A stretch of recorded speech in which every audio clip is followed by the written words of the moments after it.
अभय एक आम लड़का था, दूसरों की तरह ही। नौकरी और रोजमर्रा की उलझनों में उलझा रहता। ऑफिस की डेडलाइंस, पुरानी गलतियों का अफसोस और आने वाले कल की फिक्र, ये सब उसके दिमाग में घूमते रहते। खुशी हमेशा उसे दूर ही लगती थी।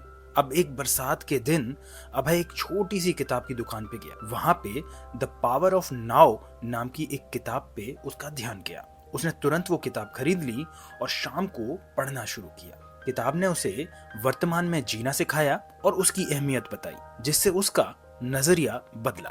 अभय ने ध्यान लगाना शुरू किया, यानी कि मेडिटेशन शुरू किया।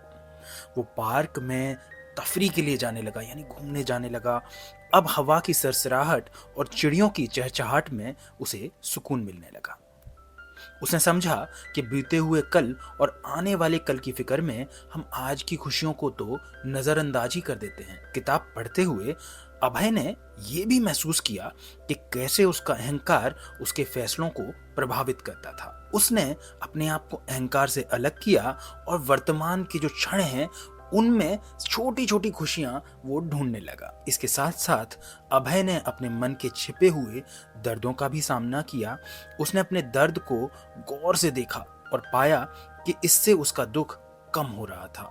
इस सफर के दौरान अभय को मन की शांति मिली।